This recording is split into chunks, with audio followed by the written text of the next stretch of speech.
Graça e paz aos irmãos. Nós vamos estudar a dupla natureza de Jesus Cristo. Em Colossenses capítulo 2, versículo 2, Paulo diz: para que o coração deles seja confortado e vinculado juntamente em amor, e eles tenham toda a riqueza da forte convicção do entendimento, para compreenderem plenamente o mistério de Deus, Cristo. Paulo fala que Jesus Cristo é o mistério de Deus. E todos estamos de acordo de que Jesus tinha uma dupla natureza. Ele era Deus, o Verbo que se encarna, não é? No princípio era o Verbo, e o Verbo estava com Deus, e o Verbo era Deus. Tudo que foi feito, sem Ele nada se fez, etc. Os irmãos já conhecem. Então, Jesus, Deus, mas para assumir a forma humana, né? Ele teve que se esvaziar. Como diz lá em Filipenses, não é? O apóstolo Paulo registra a partir do versículo 6, ele fala: pois ele, subsistindo em forma de Deus, não julgou como usurpação o ser igual a Deus.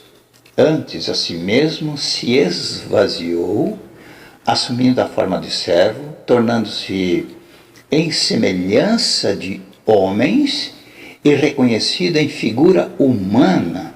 A si mesmo se humilhou, tornando-se obediente até a morte e morte de cruz. Pelo que também Deus o exaltou sobremaneira e lhe deu o nome que está acima de todo nome, para que ao nome de Jesus se dobre todo o joelho, nos céus, na terra, debaixo da terra, e toda língua confesse que Jesus Cristo é o Senhor, para a glória de Deus Pai. E o Verbo se fez carne, não é? E habitou entre nós, cheio de graça e de verdade, como diz o apóstolo João, capítulo 1, versículo 14. Bom, então, Jesus, na eternidade, ele era o Verbo, não é? Isaías 9,6 diz: pois um menino, olha a descrição que Isaías dá a respeito do Verbo eterno. Ele fala: pois um menino nos nasceu, a encarnação, e um filho se nos deu, e o principado está, e seu nome será chamado Maravilhoso Conselheiro, Pai da eternidade. Olha, Pai da eternidade, ele é o Deus eterno e Príncipe da paz.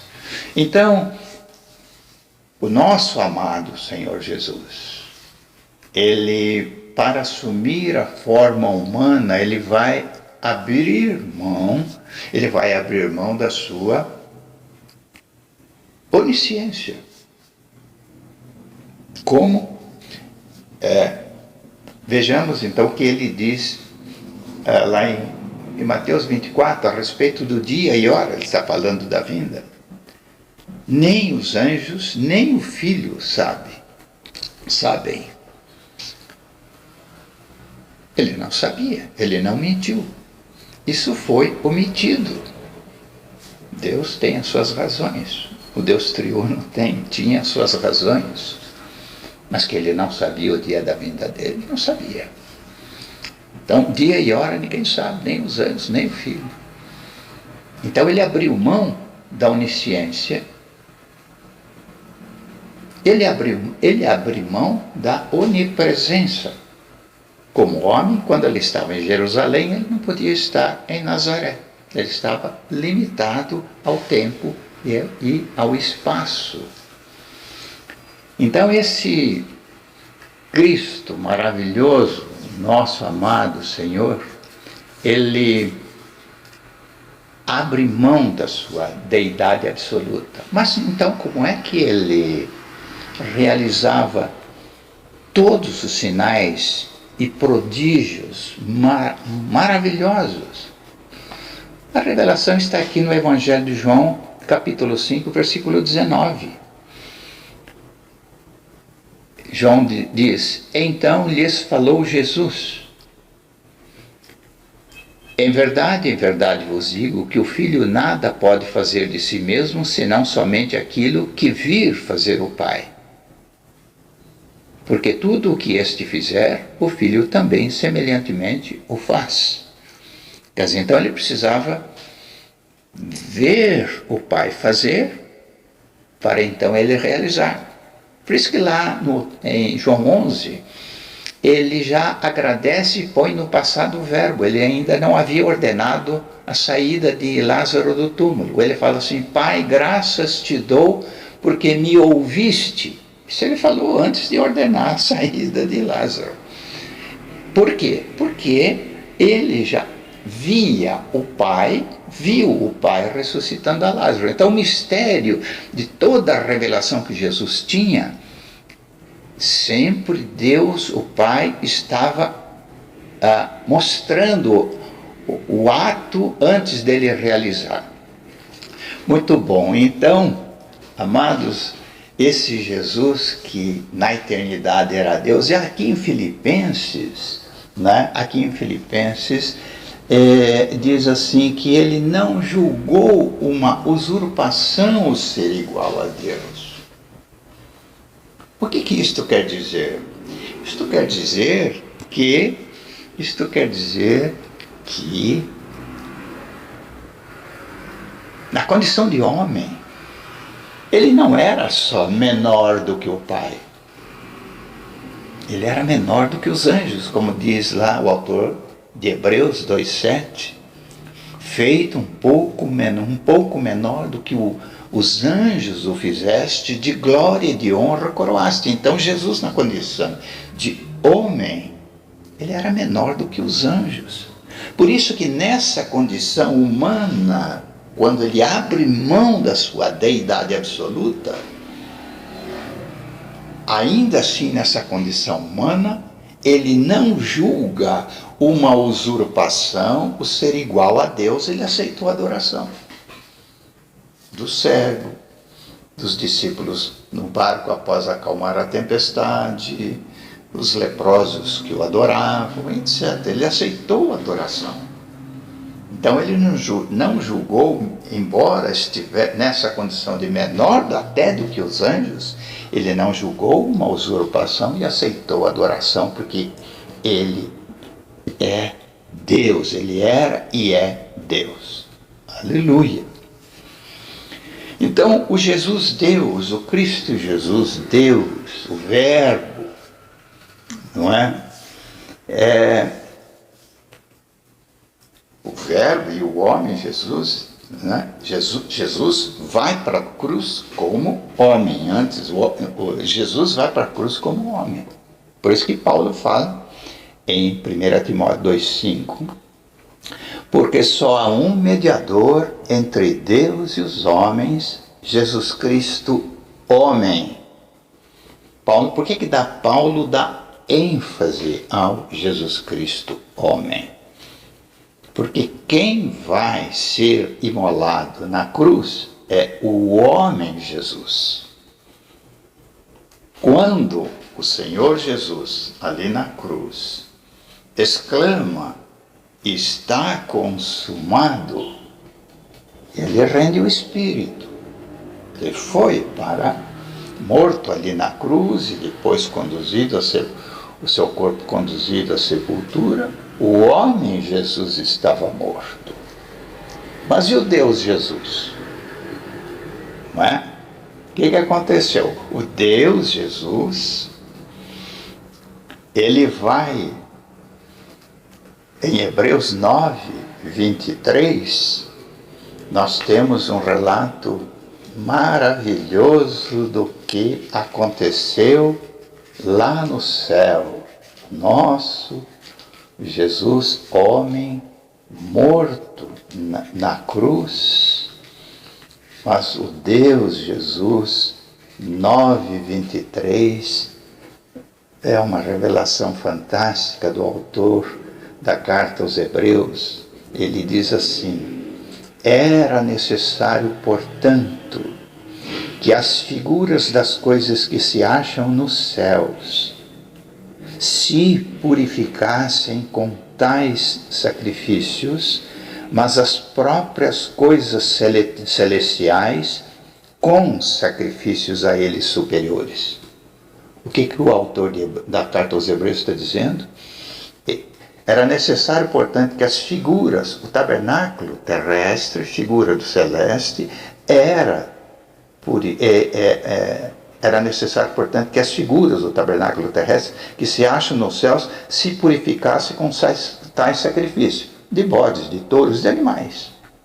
Mas as próprias coisas celestiais, se, o verbo está oculto aqui, se purificassem com sacrifícios a eles superiores. Olha, então, o homem Jesus está morto, ou na cruz, ou na sepultura.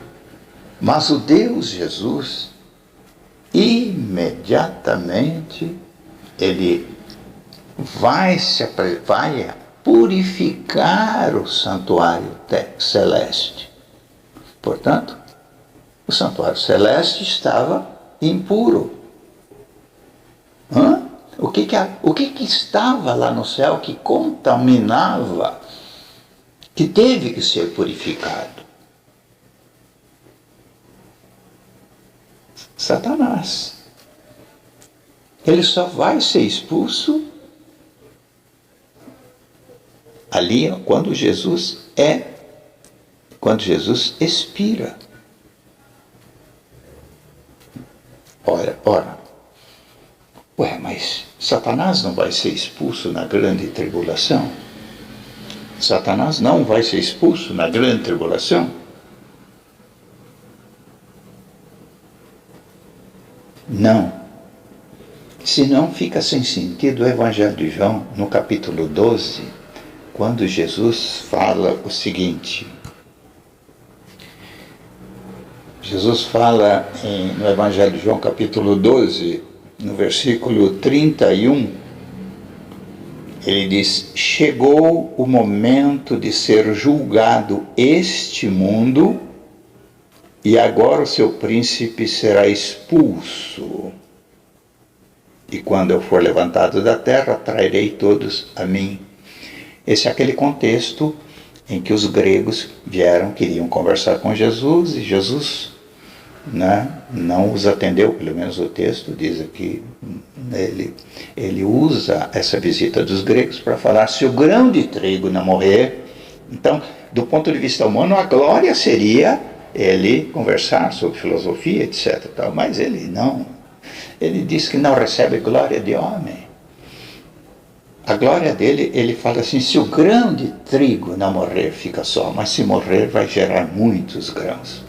E agora aqui ele está falando no versículo 31 que chegou o momento de ser julgado este mundo, e agora o seu príncipe será expulso. Se ainda Satanás vai ser expulso do céu, como querem alguns interpretando Apocalipse 12, fica sem sentido, porque ele está falando da iminente morte dele na cruz do Calvário. Então, dá para nós entendermos agora que o sumo sacerdote Jesus, ele é o ofertante, o sumo sacerdote. E ele vai aspergir o sangue do homem Jesus no tabernáculo celeste, purificando-o. Então o tabernáculo celeste, olha, entendamos então, irmãos, o homem Jesus está na cruz ou no túmulo.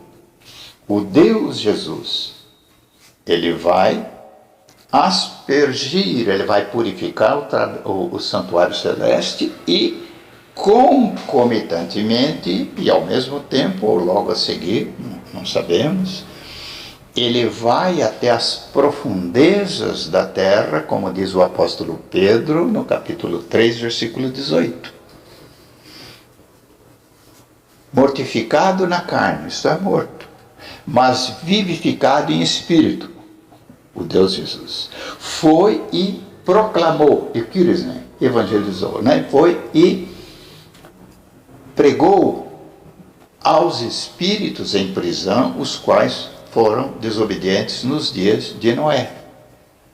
Então, reiteramos, o homem Jesus está morto na cruz ou no túmulo, e ele vai, como sumo sacerdote, ele vai aspergir, vai purificar o tabernáculo celeste. E então, essa purificação, então, essa expulsão de que o Senhor fala em João 12:31, é a maneira que o Senhor, quando então acontece a batalha de Apocalipse 12, Miguel e seus anjos expulsam Satanás dos céus, que eles estavam sim na presença de Deus, e eles são lançados no Tártaro.